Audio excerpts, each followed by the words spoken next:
Hello friends, Radhe Radhe. આજ આપણે બનાવવાના છીએ એકદમ અંદરથી સોફ્ટ અને બહારથી ક્રિસ્પી, કોઈ પર ફર્મેન્ટેશન વગર માત્ર થોડા જ મિનિટમાં તૈયાર થતો સ્વાદિષ્ટ અને ટેસ્ટી ઇન્સ્ટન્ટ દૂધી હાંડવો. તો આ વિડીયોને અંત સુધી જરૂરથી જોજો. અને આ વિડીયો જોતા પહેલાં અમારી ચેનલ સબસ્ક્રાઈબ ન કરી હોય તો પહેલાં જ સબસ્ક્રાઈબ કરી લો. અને હા, બેલ આઇકન જરૂરથી દબાવજો, તો તમને આવી નવી સરળ રેસીપી ઇઝીલી જોવા મળી જશે. તો ચલો હવે રેસીપી સ્ટાર્ટ કરીએ. સૌપ્રથમ એક બાઉલ લઈ લઈએ. બાઉલની અંદર 1 કપ સોજી એડ કરીશું. 1 કપ સોજી સામે આપણે 1 ચમચી ચણાનો લોટ એડ કરીએ. અડધો કપ દહીં એડ કરીશું. હવે અડધો કપ પાણી એડ કરી લઈએ. હવે બધી જ વસ્તુને આપણે સરસ રીતે મિક્સ કરી લઈશું દહીં અને પાણીમાં. હવે આવી રીતે ચમચાની મદદથી હલાવતા રહીશું અને સરસ રીતે પ્રોપર મિક્સ થઈ જાય એવી રીતે મિક્સ કરીશું. હવે બધી જ વસ્તુ છે પ્રોપર રીતે મિક્સ થઈ ગઈ છે. હવે આ બેટરને આપણે 10 થી 12 મિનિટ માટે ઢાંકીને મૂકી દઈએ, જેથી આપણી સોજી છે પ્રોપર સોફ્ટ થઈ જાય અને ફૂલી જાય. ત્યાં સુધી મેં 100 થી 150 ગ્રામ જેવી દૂધી લીધી છે. હવે આ દૂધીને છોલીને આપણે ખમણી લઈશું. આવી રીતે મેં પ્રોપર દૂધી છે એને ખમણી લીધી છે. હવે 10 થી 12 મિનિટ જેવું થઈ ગયું છે, તો હવે આપણું જે બેટર છે એ લઈ લઈએ. હવે પ્રોપર સોજી જે છે એ ફૂલી ગઈ છે. હવે એની અંદર ખમણેલી દૂધી એડ કરી લઈએ. એની અંદર થોડા મસાલા એડ કરીશું.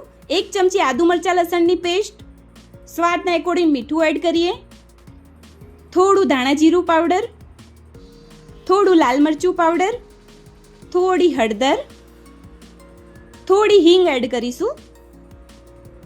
1 ચમચી સફેદ તલ એડ કરીએ. અડધી ચમચી અજમો એડ કરીશું. આવી રીતે હાથની મદદથી મસરીને એડ કરવાનો છે. 1 ચમચી આપણે ખમણેલું ગોળ એડ કરીએ. થોડો લીંબુનો રસ. હવે થોડા લીલા કોથમીર એડ કરી લઈએ. હવે આ બધા જ મસાલાને સરસ રીતે બેટરમાં મિક્સ કરી લઈશું.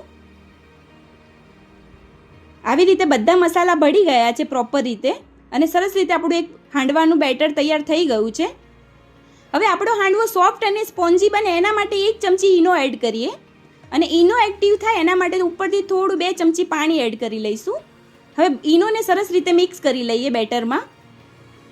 હવે આપણું પ્રોપર બેટર તૈયાર થઈ ગયું છે અને બેટરની થિકનેસ આપણે જાડી જ રાખવાની છે. હવે હાંડવાનો વઘાર કરીએ. એના માટે એક કઢાઈ લઈ લઈએ. કઢાઈમાં આપણે 2 ચમચા જેવું ઓઇલ એડ કરીશું. હવે ઓઇલ આપણું ગરમ થઈ જાય પછી થોડી રાઈ એડ કરીએ. રાઈ શેકાઈ જાય પછી થોડા સફેદ તલ એડ કરી લઈશું. હવે થોડા મીઠા લીમડાના પત્તા, થોડી હિંગ એડ કરીએ. હવે જે બેટર છે એને પેનમાં આવી રીતે ચમચાની મદદથી એડ કરીશું. થોડું એડ કરતા જઈશું, જેથી બધો વઘાર કરેલું છે એની ઉપર પ્રોપર બેટર આવી જાય. પ્રોપર સેટ થઈ ગયું છે આપણું બેટર. હવે ઉપરથી થોડા સફેદ તલ ગાર્નિશ કરીશું. થોડું લાલ મરચું પાવડર સ્પ્રિંકલ કરી લઈએ. હવે આપણે એને ઢાંકીને 5 થી 7 મિનિટ સુધી રાખીને બંને બાજુ ગોલ્ડન થાય ત્યાં સુધી આપણે એને ચડવા દઈશું. હવે 5 થી 7 મિનિટ જેવું થઈ ગયું છે. હવે જે નીચેનું લેયર છે પ્રોપર રીતે ચડી ગયું છે. હવે આપણે ચમચાની મદદથી ધીમે રહીને પલટી દઈશું હાંડવાને. આવી રીતે ધીમે રહીને પલટી દીધો છે હાંડવો. હવે નીચેના ભાગમાં પણ ગોલ્ડન થાય એના માટે આપણે થોડી વાર માટે ઢાંકી દઈએ. હવે 5 થી 7 મિનિટ જેવું પણ થઈ ગયું છે. હવે આપણે ચેક કરીએ તો આપણો હાંડવો છે ધીમે રહીને પલટી દઈશું. તો હવે આપણો હાંડવો છે બંને બાજુ ગોલ્ડન બ્રાઉન થઈ ગયો છે. હવે ચેક કરી લઈએ ચડ્યો છે કે નહીં. તો ચપ્પુની મદદથી ચેક કરીએ તો ચપ્પુ એકદમ ક્લીન બહાર આવે છે. તો આપણો હાંડવો છે પ્રોપર રીતે તૈયાર થઈ ગયો છે. હવે આપણે ઇઝીલી એને બહાર કાઢી લઈશું. એના માટે એક પ્લેટ લઈ લઈએ. પ્લેટની અંદર જે હાંડવો છે એને કાઢી લઈએ અને હાંડવાને આપણે થોડી વાર માટે ઠંડો થવા દઈએ. હવે જે હાંડવો છે પ્રોપર ઠંડો થઈ ગયો છે. હવે કટરની મદદથી હાંડવામાં આપણે પીસ પાડી લઈશું. આવી રીતે આપણે હાંડવામાં પીસ પાડી લેવાના છે. તો તમે પણ આ ટીપ સાથે હાંડવો બનાવશો તો તમારો હાંડવો પણ એકદમ સોફ્ટ અને સ્પોન્જી બનશે અને આ હાંડવો ઇન્સ્ટન્ટ તૈયાર થાય છે. તો તમે પણ જરૂરથી એકવાર ટ્રાય કરજો. તો હવે આપણે એક પ્લેટ લઈ લઈએ. પ્લેટની અંદર આપણે ગરમા ગરમ હાંડવો સર્વ કરી લઈશું.